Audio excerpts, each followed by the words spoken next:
This is all yarns that left after our cardigan.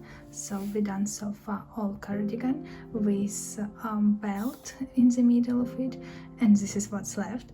And now I intend to do particularly the belt. I will separate for 3, maybe something high, kind of like this and this, and then do some braids, 3 of this, and we'll show how I can do this. I know all of this look a little bit odd, but I do my measurements on a bow, and actually, yeah, it's how I separate it. So I started here, then put it up, then put it down, then it's then continue, and so on, so on. And I did, to be honest, on one side it's 9 of them, and on another 9 of them, so 18 yes, 18 in total. And currently I wouldn't do any cuts here because I'm not sure that it's enough length. One cut which I intend to do is there, just to separate from my main bunch of yarn. Yeah, just to show that I'm cutting here. Ba-bam, done.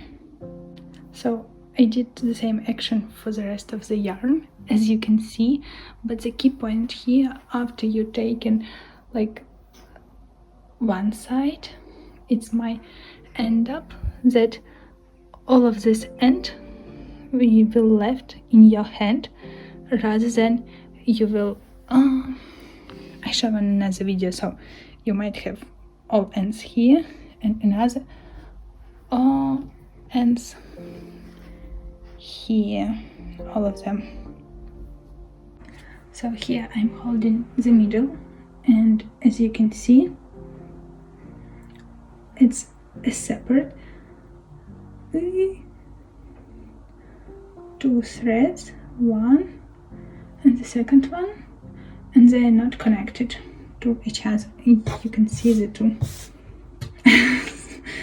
small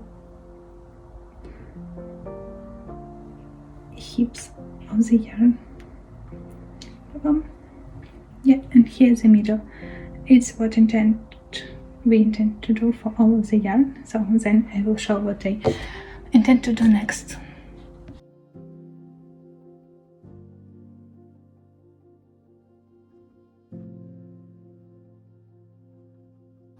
The idea of separation for 2 different sides, it's look like this, and then you understood the logic why. Yeah, I do this for all yarn. I no idea why I measure yarn like this.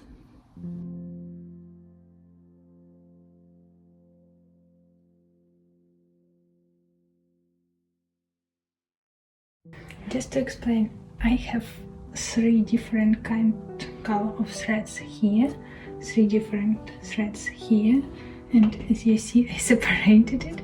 One end goes there, another is here. So it's the same for this one bunch, another ends. What I do next, I grab the middle, which I hold now here, and the middle of this one, it's this, and just do something like this. As a result, it might happen like, you see?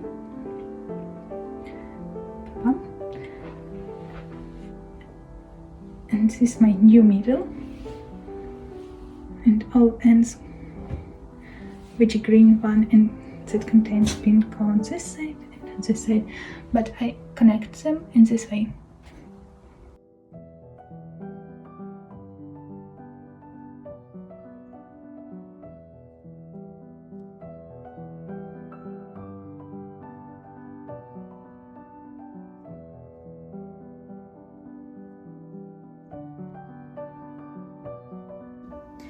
As you see, we made one quite nice kind of braid, and I need to do the same with this one to make it less loosen.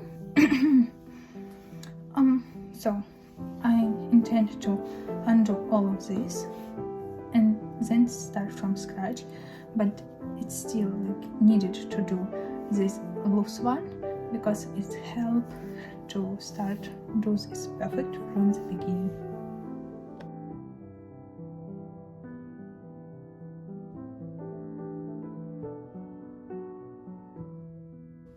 As you can see, I undo braid, which was done, and now I intend to do the same size of the braid as I did for another side, and just to explain how to do braid. So as you can see, there are some balls, which not almost like a balls, but they're in separate like bunches. You can like visually separate them.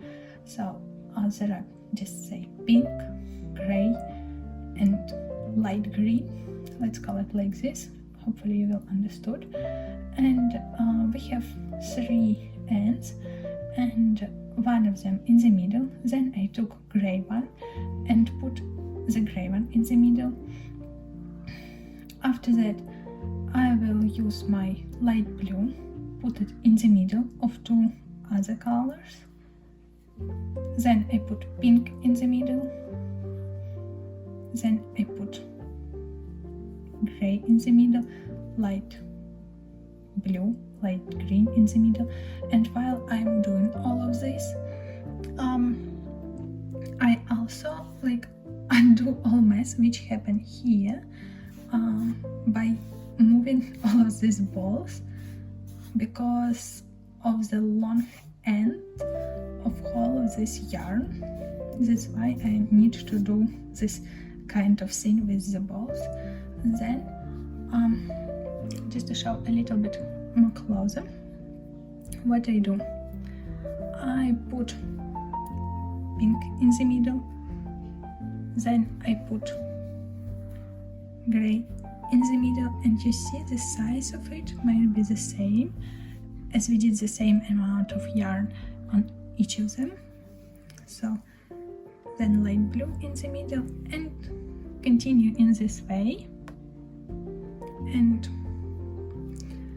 don't forget to undo all mess with the balls which happen right here. At this point makes 0 sense which kind of knot you will do, but let's do something like this. Ba-bam. Regular knot, let's say. And now we'll try how it look on the body. So you wouldn't see my face, but yeah, here my belt, I put it around my waist, maybe something like this. Then I will do maybe a couple knots or some kind of bubble, and maybe bubble knots is nicer because it's look a little bit odd. Let's make a couple knots. It's look much nicer, and the length pretty normal, quite until the end of my legs, which I like, so that's why I will keep it. And now I can do this knots more accurate in the end of my yarn rather than leave it as it is. Here I made one end like of our bride, and here we intended to do something like this. I will show now how to do it. Firstly, undo this normal, let's say, knot. Then, if it's needed, you can take a couple more rows for braiding. I don't know this word, to be honest. It's a little unnatural for me. I not so often heard it, that's why I can pronounce it wrong. To be honest, there are a long end, and I could make until end will left some kind of like this. Let's do it.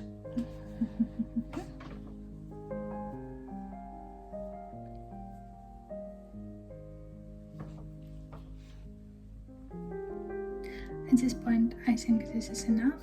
Then we do a regular knot, just grabbing all our ends, putting all of them around the center, let's say here the center, and then put all of these ends inside this ring, just pushing all of them. No matter if currently it's look like a mess, we're just taking all of the ends through this and then trying to tidy it up, just to push it and pull the yarn. One idea which I can recommend is separate as we did for 3 colors and trying to push one color by another one to receive like this separation for 2 colors. You also can help hand to correct it if it's needed. In the end, you can use regular needle and thread, or just to make it more nicer and correct all gaps which you think not look okay. We'll show here just to show what I'm doing.